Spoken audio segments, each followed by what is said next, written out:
The mourners gathered in the observation deck of the Meridian Station, their black garments stark against the panoramic view of the Andromeda expanse. Elsa's body lay suspended in a crystalline stasis pod, her pale features frozen in what appeared to be eternal rest. The pod floated at the center of the chamber, anchored by invisible gravitational tethers, rotating slowly so that each attendee could pay their final respects. Kevin stood at the edge of the assembly, his jaw clenched tight enough to ache. 23 months. That's how long he'd known Elsa. 23 months since she'd arrived at the station as the xenolinguistics specialist, her eyes bright with the kind of wonder that most people lost after their first year in deep space. 23 months, and now this. The station chaplain, a tired woman named Dr. HFY, began the traditional void ceremony. Her voice carried through the deck's atmospheric speakers, carefully modulated to avoid the unsettling delays of sound in the station's rotating sections. "We commit Elsa Varnhagen to the infinite darkness," Dr. HFY intoned, her hands raised toward the pod. "May her constituent atoms find their way to new formations, new purpose in the cosmic dance. She's not dead." The voice cut through the ceremony like a laser through aluminum foil. Every head turned toward the entrance, where a figure stood silhouetted against the corridor's blue-white lighting. Kevin recognized the voice before his eyes adjusted to identify the speaker. The Caretaker. That's what everyone on Meridian Station called him, though his official designation was Maintenance Supervisor K7 Theta. He was one of the modified, humans who'd undergone extensive cybernetic and genetic augmentation to survive the rigors of deep space work. His skin had a faint metallic sheen, and his eyes glowed with soft amber bioluminescence. "This is a sacred ceremony," Dr. HFY said, her professional composure barely concealing her irritation. "If you have concerns about station protocols, you can file." "I'm not concerned about protocols," the Caretaker interrupted, walking into the chamber with measured steps. His gait was odd, perfectly balanced, as if he were constantly calculating the station's rotation and compensating for Coriolis's forces that would make normal humans stumble. "I'm concerned about the fact that you're about to jettison a living woman into space." The murmurs started immediately. Kevin felt his heart hammer against his ribs. He pushed through the crowd until he stood directly in the Caretaker's path. "What are you talking about?" Kevin demanded. "The medical AI declared her dead 48 hours ago. Neural cessation, complete metabolic shutdown. I saw the readings myself." The Caretaker's amber eyes focused on Kevin with unsettling intensity. "The medical AI is operating on baseline human parameters. Elsa Varnhagen isn't baseline human anymore." "That's absurd," Dr. HFY said. "Her file indicates no modifications, no augmentations." "Not intentional ones," the Caretaker agreed. He moved past Kevin, approaching the stasis pod. "But 3 weeks ago, when we had that radiation leak in Section 7, Elsa was conducting her linguistic analysis of the Kepler artifacts in the adjacent lab. Do you remember?" Kevin did remember. The artifacts, strange crystalline structures recovered from a dead planet orbiting Kepler 442b, had been Elsa's obsession. She'd spent 16-hour shifts trying to decode the patterns etched into their surfaces, convinced they represented some form of written language. "The radiation exposure was minimal," Dr. HFY countered, "well within safe limits." "For humans, yes," the Caretaker said. He placed one metallic hand against the pod's surface. "But the Kepler artifacts aren't inert. They're semi-organic quantum processors, and they respond to electromagnetic radiation in very specific ways. When the leak occurred, the artifacts were in an active state. Elsa was connected to them through her neural interface." Kevin's blood went cold. "What are you saying?" The Caretaker turned to face the assembly. "I'm saying that the artifacts initiated a transfer protocol. They began copying their substrate pattern into Elsa's neural tissue. Over the past 3 weeks, Her neurons have been gradually replaced with quantum-coherent organic crystalline structures. The process mimics the artifact's own architecture. "That's impossible," someone in the crowd whispered. "It should be," the caretaker acknowledged. "But I've been monitoring the electromagnetic signatures in the xenolinguistics lab since the incident. The patterns match Elsa's brainwave signatures, only different, more complex, operating at frequencies that biological neurons can't achieve." Dr. Ackafer stepped forward, her face stern.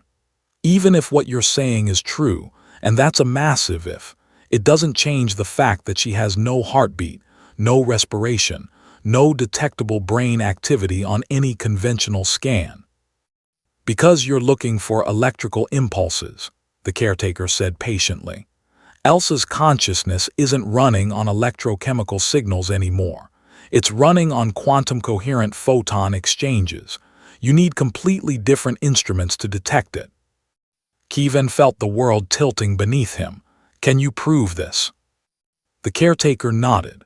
He produced a small device from his utility belt, a scanner that Kevin recognized as modified exobiological analysis equipment.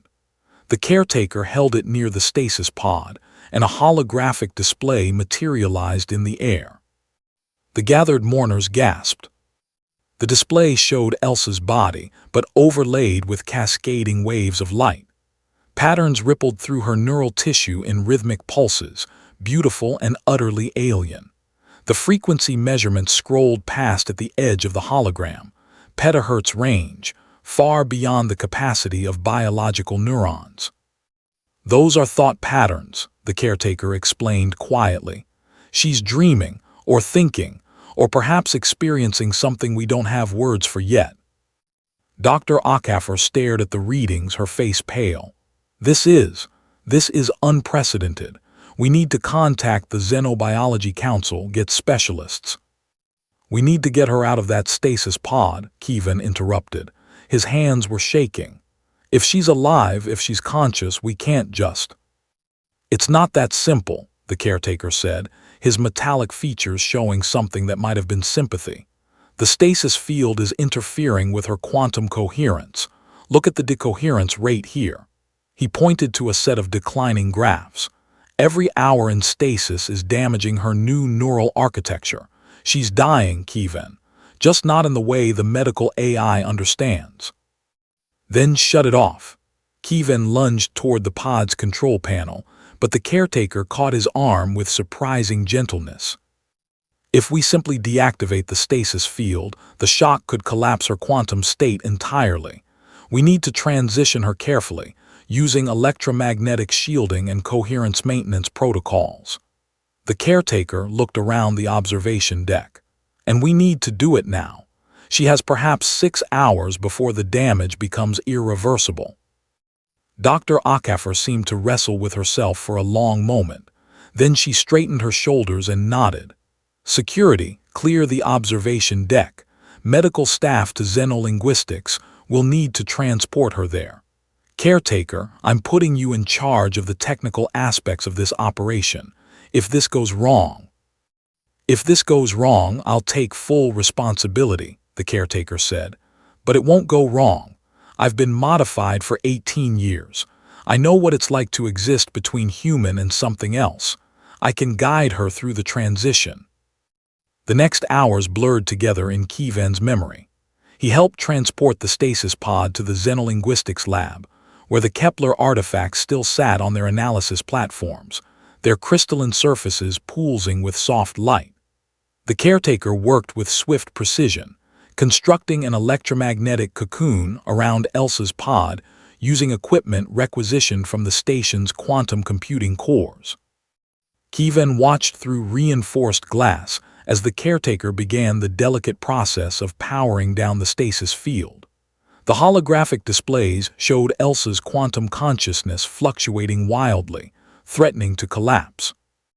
"Talk to her," the caretaker said suddenly, his voice crackling through the intercom. "She needs an anchor, something familiar." Kevin pressed his hand against the glass.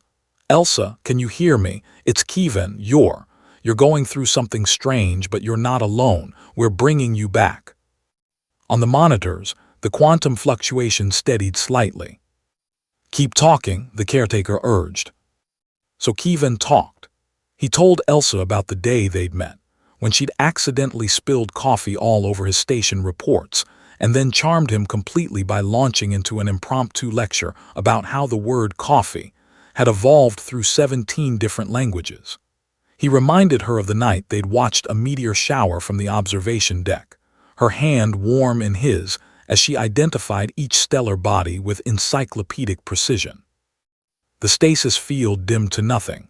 For one terrible moment, Elsa's body lay completely still, and Kevin's heart stopped. Then her eyes opened. They glowed with soft, crystalline light, the same pale blue luminescence as the Kepler artifacts. She blinked slowly, her gaze unfocused. "Elsa," Kevin breathed. Her lips moved. When she spoke, her voice had harmonics that hadn't been there before, subtle overtones that made Kevin think of wind chimes and quantum strings. "Kevin, I can hear you, but I can also hear so much more." The caretaker carefully disengaged the electromagnetic shielding. "How do you feel?" Elsa sat up slowly, her movements unnaturally fluid. She looked at her hands, turning them in the light. "Strange, like I'm bigger than I was, like I'm connected to something vast." Her glowing eyes found the Kepler artifacts. "I can understand them now. They weren't trying to hurt me. They were trying to communicate. This was the only way." "What are they saying?" Dr. Akafer asked from the doorway, her scientific curiosity overcoming her medical concerns. Elsa smiled, and it was her smile, warm and genuine despite the alien light in her eyes. "Everything. They're saying everything. The history of their civilization, the mathematics of quantum consciousness, the coordinates of 17,000 other worlds where intelligence evolved and learned to transcend biological limitation." She looked at Kevin, and he saw tears forming in those glowing eyes. "I'm not dead, Kevin. I'm more alive than I've ever been, but I'm also different. Will you still?" Kevin was through the door before she could finish the question. He pulled her into his arms, feeling the strange coolness of her transformed skin, the subtle vibration of quantum processes humming beneath the surface. "You're still you," he said fiercely. "Different isn't wrong, different is just different." Over Elsa's shoulder, he saw the caretaker watching with those amber eyes. The modified man nodded once, a gesture of understanding from someone who knew what it meant to be human, and more than human at the same time. Elsa pulled back slightly, her luminescent eyes searching Kevin's face. "There's so much to learn. The artifacts want to teach us. They've been waiting for someone who could bridge the gap between human and their kind of consciousness. I can be that bridge, but it means I'll keep changing, keep evolving. I don't know what I'll become." "Then we'll figure it out together," Kevin said. Dr. Akafer cleared her throat. "I'm going to need to run approximately 7,000 medical tests. This is going to revolutionize everything we know about consciousness, evolution, human augmentation." "Later," the caretaker interrupted gently. "First, let her adjust. Let her be alive." Elsa laughed, a sound like crystal bells that somehow still managed to be completely, wonderfully her. "I think," she said, looking at the Kepler artifacts with wonder, "this is going to be an interesting second life." Outside the observation windows, the stars wheeled through the eternal darkness of space, indifferent to the miracle unfolding on Meridian Station. A funeral had been interrupted. A woman had been saved, and humanity had taken one small, stumbling step toward understanding that death wasn't always the end. Sometimes it was just transformation into something new and strange and beautiful. Kevin held Elsa's hand, feeling the subtle quantum vibrations beneath her skin, and decided that whatever she became, he would be there to witness it. After all, love wasn't about keeping someone the same. It was about choosing them, again and again, through every change. And